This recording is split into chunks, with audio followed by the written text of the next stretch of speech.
Big, bad, bustling Barry Hall has had a makeover. He is now bright, bubbly, beaming Baz. Welcome, Barry. Thanks, Mike. What an intro. You liked it? I liked it. I love the alliteration. You are a changed man, aren't you? I am, yeah. Full turnaround. Yeah, I guess when you're not in a competitive pressure environment, you do change. But is it as simple as that? It's not as simple as that. I think I've grown up a lot too, and there's numerous things that have changed in my life that are all positive. So it's, I think it's part and parcel. Everyone changes. It's just a matter of what way. Was there a pivotal moment that where you had a look at yourself and thought things need to change? Oh yeah, definitely. I think the transition from Sydney to Melbourne was, was a negative. I thought to start with, turned out to be a massive positive for me. I worked out some of my on-field issues that were really unhealthy, and the reason that it went pear-shaped in Sydney. I worked out all that stuff. I think we've seen me at the Bulldogs a much happier player. Yep. Not as much expectation on myself. I got married. I started to like Melbourne again. So there was a lot of things in my life that went to plan and went more positive than negative. So I was in a pretty good spot, and I'm in a great spot now. Just let's go back a bit to the Sydney situation. I mean, you were a massive figure at the end of 2005, captain of a premiership team. I had you, I think, that year at number one in the competition for the most valuable players. Everything in your life was perfect, yet the Sydney-Hall relationship ended on a sour note, didn't it? Yeah, it did. Yeah, 100%. I think, and I spoke about expectations on myself and putting pressure on myself to perform. That was really unhealthy in Sydney. I'm very much a perfectionist. I've never played a perfect game in my eyes. I'd have a good game and people would ask me about it, and I'd just never happy. I'd always turn to the negatives that I did rather than the positives. So unhealthy expectations, and when things weren't going my way, things started to get ugly. I put pressure on myself, particularly if the team were losing. In a leadership role at the club, I'd try and drag the club out of it. I'd put pressure on myself, and I'd think I'm a leader of this club. I have to do it, which wasn't the case. Just an unhealthy expectation on myself that, it sent me wayward quite a number of times. So let's talk about the weight of those expectations. I still remember vividly your reaction to your performance and to the Sydney loss in the 2006 Grand Final. I mean, the year before, 12 months earlier, everything had been, you were in paradise. Yep. The end of 2006, you were brooding, you were unhappy, you blamed the media, you probably blamed yourself. Yep. Take us back to that time. Look, it was probably one of the rougher times in my footy career. And all self-inflicted now, you look back on it. I think leading into the 2006 Grand Final, we played two finals, and I got best of field both games. So there was big expectations going in that, there's back-to-back. There was a lot hinging on me playing well. And when I didn't perform, and look, I can cop not performing. I can't cop not having a go, which I did. Which you did? I busted my ass that day, but nothing worked. Yep. Nothing worked at all. That was a rough time. And then obviously after the aftermath of that, the media started to jump on. And I guess kick me while I'm down. How pointed was it? I mean, you know how the scrutiny of, better than most people, the scrutiny of the media on football these days. I don't remember it being particularly pointed. It's just that the observations that you hadn't done what most people expect you to do. Yeah, it was pretty raw for me. I think it was something that I spoke about expectations. It was something that I was really upset about, and to read a few things, just fueled the fire for me. That year I never had a break. I went straight into the training. I had a week break. I went straight into the training. I trained my ass off for the following year. I didn't tell the club. I just kept going through. I was super fit that pre-season. I trained every day, didn't have a break.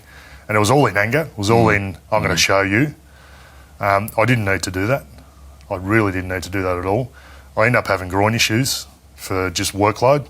Particularly at that age, you need a break. I think the pain of a 1 point loss, and if, I could have just done a bit more, and if buts, maybes, you can't change now. But I carried all that For how long? a long time. Months? Years? Years. I understand your point about that and the massive stage that you're on, but it was only 12 months earlier, and in my opinion, you kicked a goal that day that won the Swans the flag under massive pressure, set shot from probably 55. So 12 months earlier, you'd been the hero, even though you'd only kicked 2 goals, but you'd been a hero of that premiership win. You must mark yourself really hard. I do, but that was my job to do that. I was a leader. I was a key forward. I was on big money. You have to do that. So there I go again. Yeah. I'm putting pressure on myself again, but I consider that was my job. Yeah. So have you squared it up with Ruzi? me and Ruzi have spoken, not about the issue. No, not about. We haven't spoken in depth about it. Look, I think Paul knows where I sit. Let's talk. The issue is your behaviour on the field, correct? Yeah. Uh-huh. So why haven't you spoken to him about that? Oh, I guess I tried to, and it got shut down while the situation was pretty raw. While it was the last incident was my 250 game at Adelaide. This is the Ben Rutten incident we're talking about. Yep. It was a straw that broke the camel's back. I realised that. I rang Paul the next day, and I understand it's a Sunday, it's his family day. He just got home from Adelaide, no dramas. But I actually wanted to relieve some pressure from the club. I knew something had to happen. I wanted to man up, be on the front foot about it, make it easier on the club. I knew something had to happen. I wasn't hiding from the fact. I didn't get a return phone call, that's fine. As I said, Sunday's not a drama, but the Monday when I went in there and they were in match committee, I left a message with his secretary that I come in to see Paul and if he could call me as soon as he got out. I didn't hear from Paul at all, and the next thing I hear was him on the news telling me he doesn't know whether I want to play footy anymore. So that was disappointing. And what was the disappointing part? Was it the message or the fact that you heard it via the news and not directly? Well, heard it via the news. I would have preferred him tell me up front. I don't want to hear it on the news, sitting there going, oh, is that what he thinks? Along with 3 million other people. Yeah. I prefer to hear it first. And in addition to that, there was a bit of an argument about maybe I should have come in and interrupted match committee and, because it was a big issue, drag Paul out of there and talk about it. I ended up having an argument with John Longmire, which I rate very, very highly, turned my career around, elevating me to a pretty good forward, and I give all the accolades to John Longmire. I ended up arguing with him, which upset me a great deal. Tell us when the argument with Longmire occurred. Well, it was the Monday night. I got a phone call, and why didn't you come and speak to Ruzi on Monday? Yeah. I said, well, I did. And then we started arguing pretty bad on the phone. Ended up a screaming match. And as I said, that really upset me a lot because I was arguing with people that I shouldn't have been. John ended up getting off the phone, and Paul rang me after that. We had a pretty heated discussion. We were going to meet one-on-one the next morning, the Tuesday morning. I got in there and there was 5 blokes in the room. There was assistant coaches. There was Andrew Ireland. I thought it was just going to be me and Paul, but the whole situation could have been a lot easier if there was a phone call made on the Monday morning before the press conference. You're talking about Ruzi's return phone call to you. Yeah, it could have been just a lot easier. I understand why the issue was there, was me. Not hiding from that fact at all, but the way it was handled I thought was terrible. I ended up arguing. I ended up walking away from the club bitter. And saying walking away from the club bitter, I left on a handshake in okay terms, but down the track is when I started to get bitter. It was from when I started to play again. It was from living in Sydney, a couple of months after. Oh, why did you resign? You should have kept playing. And I resigned, but I got sacked. So which came first? Well, I was told that I would no longer play for the Bloods. Barry, I take your point about that, and I think you make the phone call. I accept that. Yep. But can you understand that the point from the other side that they were probably worn out? I sort of say, this bloke's exhausted our patience, Yep. and we have to move forward without him? 100%. Yep. And that's what I was trying to do, make it easier on them. That's the reason for the phone call Sunday, the reason for me coming early Monday morning. I was trying to make it easier on the club. Again, that period, let's go back to 2005 when you're in a perfect world, or seeming to be. Yep. Why did it unravel, do you think? Was it just the 2006 grand final, or were there demons inside you that sort of conspired to bring about your downfall? Oh, no, I think there was a few things. I think the Bloods culture thing was... I'm very old-fashioned, and I think 2003, 4, 5 and 6, that system worked fantastic. It helped me grow as a leader, it helped the group, which beat a lot of sides with a lot more talent. I think we all seen that. It certainly worked, and I reckon it went after that, after 2006, I reckon it went too far. I reckon we started to detract from what we did. Before we go on with that, explain to us from the outside, in layman's terms, what's the Bloods culture? We hear so much about it.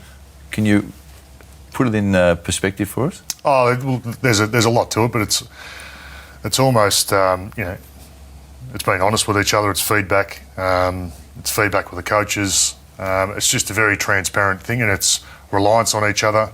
It's being accountable for what you do. There's no groundbreaking stuff in there. It's just very basic stuff that, and it's all team orientated. So when did it go wrong? I think we went a bit too far with, analysing players and giving feedback to players. I think, we did it a hell of a lot, which is fine. But I reckon towards the end there, we were trying to promote leaders, and there was people saying stuff that wasn't valid just to be a leader, particularly younger blokes. I think just because you say something in a meeting to a senior player doesn't mean you're a leader. Or like a challenge or something, was it? Well, a challenge, and there was stuff that was being repeated. So that's the easy way out. And I really thought that was a waste of time.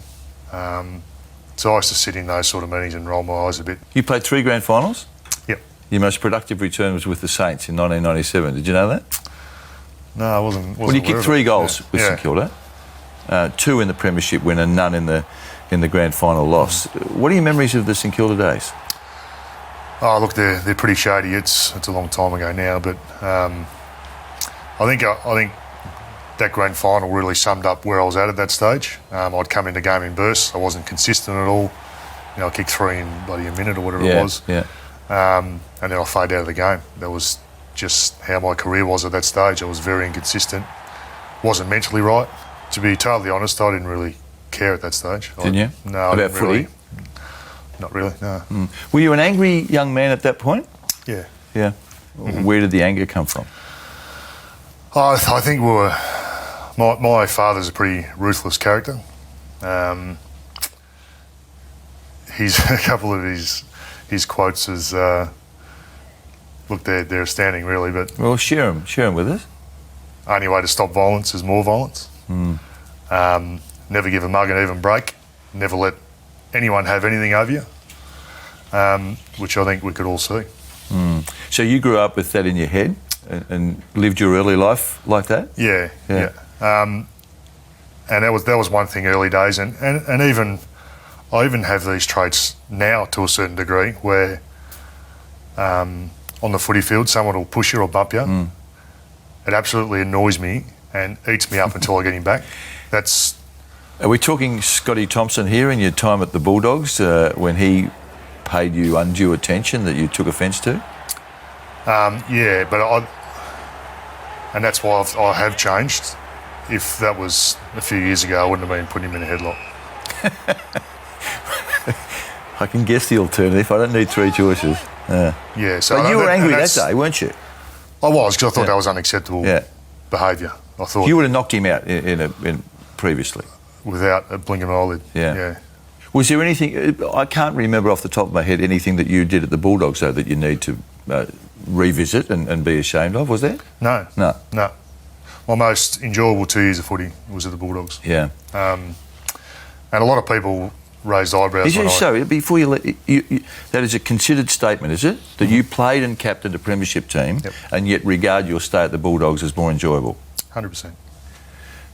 Wow. And not from a club's point of view. It's from my issues. Yeah. Did you not enjoy 2005? I did, but it was a pressure. I put pressure on myself to perform, and at the end of the tunnel, it was great. I had a great time, and I've got a lot of good mates there that I still keep in contact with. But I can't praise the Bulldogs Footy Club for the opportunity they give me, because, as I said, if I didn't play again, and there wasn't many clubs that would put up their hand and put me on their books, they were probably the only one, that I'll be remembered in a totally different light than I am now. I was a Bulldogs fan when I was a kid, so I'll be forever indebted to the Bulldogs. Was it important to you to have that chance to sort of rejig your reputation and sort of make people think more fondly of you, or did you not care about what the public thought? No, I think everyone cares about what people think of them. I heard Rexy last week say he doesn't care, but I care. I heard you say you care. Yeah. I care about what people think about me, because most of the time what people think about me is wrong. So you want to set the record straight with them. So I think, from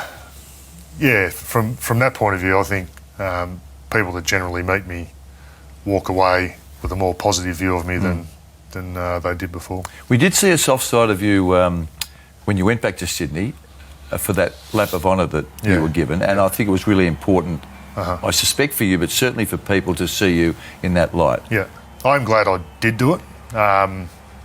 And I got really emotional in there because I guess I seen the reaction of the fans, and I was fine, and I never thought I'd react like that. But the reaction of the fans got to me. Did that surprise you? Were you surprised at the love and the affection and the respect that was coming over the fence? Oh, yeah, you don't realise it. Yeah, 100%. You don't realise. I don't think you realise as a footy player what impact you have on people. By little actions, you can, you can make someone happy, or you can make someone sad by something you do. After the break, I've got two names for you: Maguire and Staker. Beauty.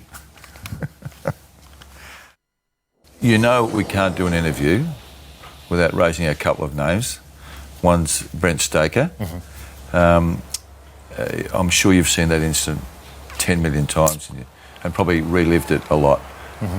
Where does it sit in your memory bank? Look, it doesn't sit comfortably, that's for sure. And I've said this a lot to people that, you go to Sportsman's Days and you go to footy clubs and, people loved it. Did they? Did they? Well, they're telling me they did. What do you mean they loved it? Oh, we should see more of that in footy. And people, they're not serious, are they? Well, I mean, as physical as you were, you know that that's not good for football, don't you?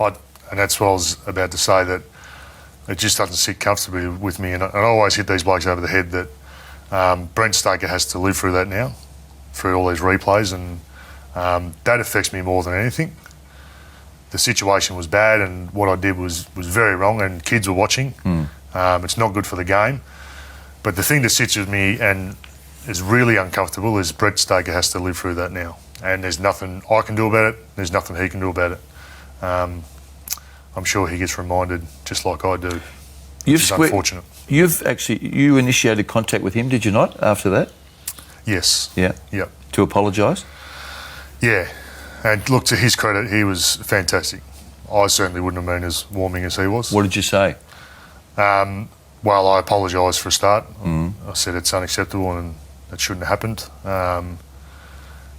And he said, well, mate, it's just a part of footy. It is not. It's not a part of footy. I want to ask you to take you back to 2005 and the tangle with Matt Maguire. Swans are playing St Kilda. You and Matt Maguire clash. You whack him in the comic cuts. Yep. He goes down. He seems seriously hurt. You get off and play in the grand final. Now, I've got an admission to make. I was so keen for you to play because of the romance of the Swans and your importance to them. But on reflection, I think you should have missed that game. Were you lucky to play? Yep. Very lucky. Yeah. Yeah. You were saved by this quaint phrase, "in the play." Now, my guess is that the incident occurred about 50 metres behind where the ball was. You agree with that? Yeah. Very honest today, Baz. I feel like we're in the confessional. So, You hit him. You meant to hit him. Yep. It was body to the body, so the it's lower. Medium impact. Would you? Wasn't hard. Wasn't hard. Wasn't hard. Matty Maguire thought it was hard, didn't he? Yeah, well, it probably hit him in the sweet spot. It wasn't. I could certainly hit harder. Had you been sitting on the tribunal, let's reverse roles, and you're sitting on the tribunal, and those ingredients present themselves, what's your verdict? We could obviously see me hit him. Yep. Could obviously see it was deliberate. The in-play thing, that was a 50-50 because our guy was about to receive the ball. He was a kilometre away. He's only 50 metres, mate. He was a long kick. Whoever it was, I don't know who it was, but he was a long kick. So I probably would have said, guilty. Yep. You're not playing. When you finished that game, did you think that you would play in the grand final? No. No. Very lucky. See, I mean, if I were connected with West Coast, I'd be spewing on that because it cost them the flag. Yeah. Yeah, and look, and rightly so, but I was very lucky. I think it's a good thing we had a good QC. If I were to, not me, because you'd smash me to bits, but say a guy walked into you in the street and there's an altercation, looked like it was going to erupt, what would you do today? If he went at me? No, well, just provoked you. I mean, you were easily provoked on the footy field. Yep. Is it the same in the street? Depends what mood I'm in. Yeah. Still? Yeah, it depends what buttons you press. Yeah. 95% of the time, you won't get any physicality out of me at all. But I don't want to say 100% because, one day I might slip up. So if someone walked past you and said, "Oh, Hawley, you're a cockhead," what's your response? I'd probably agree with him to start with. No, look, and you learn to become very witty. And I spoke about never letting anyone have anything on you. Yep. You still stick to that? I've become very witty and I'll shoot them down straight away. And I'm happy with that. If I can embarrass them and send them packing, I'm happy with that. If it keeps going and, I warn them, go away. And generally they do. The boxing aims that you had at certain periods of your life, they still with you or are they gone? No, they're gone. They're gone. I think, and look, I trained boxing for quite a while after my footy career. I think, and I spoke about my footy career and I was done mentally.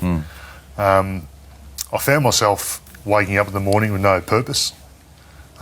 Which period of your life are we in now? The end of my footy career. Yeah, okay, yeah. I almost got a little bit depressed about there was nothing to work for, there was no goals, there was nothing to get out of bed for. I was in a rut for a good month. So I almost used boxing as a bit of a replacement. Let's train hard, let's get out of bed, let's get going, because I'm a fairly motivated person. For a month there, I was in a bad way in terms of just in a rut. I was sleeping in, I was like a slob, I wasn't going to the gym. And it was a matter of, what for? And now I can sort of look back and see that, which wasn't that long ago, I was probably a little bit depressed. There are withdrawal symptoms, aren't there, for you blokes? I know a few players have come out with depression issues after their footy career and we hear about them later rather than while they're fresh, but I'm really surprised there's not a lot more and there probably is, but we just don't hear about it. So I reckon it's a real issue. I want to ask you, in the latter stages of Sydney, one thing, how deeply did Brett Kirk cut you when he said, "I trust Baz with my kids, but I can't trust him on the football field"? Oh, look, it hurt, but his point was probably valid. So, and one thing, and we spoke about Roosie before, one thing that Kirky did do, he spoke to me before he went on air with that. So I really respected that. Look, it obviously hurt because, we're all a pretty close bunch. We played a lot of games together, but his point was valid, so I couldn't really argue with him. You and Roosie are both now part of the Fox Footy stable. Can you have a beer together? Oh, look, I don't think I'll probably get a Christmas card off him, but, he's said hello and he's obviously put it behind him and I've put it behind me. Do you think you need to clear that up? I mean, you are a premiership coach and a premiership captain. At some point, you should be mates, should you not? Oh, yeah. Yeah, well, look, and to Ruzi's credit, I'd said a lot of things about him in my book that were probably uncomfortable for him, and but I still stand by those. I'm not going to back away from that. As I said before, I think Ruzi knows where I'm at. I know where Ruzi's at, so I think in terms of having a beer together, I don't think that's going to happen, but in saying that, I hope down the track it does. I think, we worked together on the NAB Cup, and I thought it was going to be a pretty awkward moment, but ended up being okay. We said hello, asked him how his family was, he asked the same. All good. So To start, yeah, it's good. Who's the best coach you played under? Well, Paul Roos. Ruzi's the best, yeah? Yep. Paul Roos. I think when we had him at 2003, just come in and said, play footy, boys. The players got behind him as a coach. He's the best coach I've had, no doubt. Lots of things for you to be proud of. The premiership, I think 9 times leading goal kicker at your various clubs. The only bloke in history to kick 100 goals at 3 clubs. What do you pride yourself most upon from your footy career? Oh, I think the grand final, the 2005 grand final was far and above. That's what you played for. I think when I was a little boy, I used to go at the back paddock. We had a back paddock out the back there, and I used to have one of those shitty footies from Kmart, plastic with the hard ends. Used to break your toe on. Yeah. As soon as I get home from school, out the back, rain, hail or shine, kicking the footy round, pretending I was Dougie Hawkins, Simon Beasley, kicking the goal after the siren to win the grand final. I actually had a block of wood as my cup. I used to hold it up. Yeah. I would have loved a photo of that and me actually holding up the real thing, because I never, ever thought I'd get there. It's a great career, mate. 289 games, 746 goals and a premiership. I must say, to be honest, I haven't always agreed with some of the things you've done on the footy field, but I think you've made a huge step forward in recent times. You look like you're in a good place. Well played on what you've done, and good luck for the future. Thanks, Mike. It was a pleasure. This has been a Fox Footy production for Fox Sports.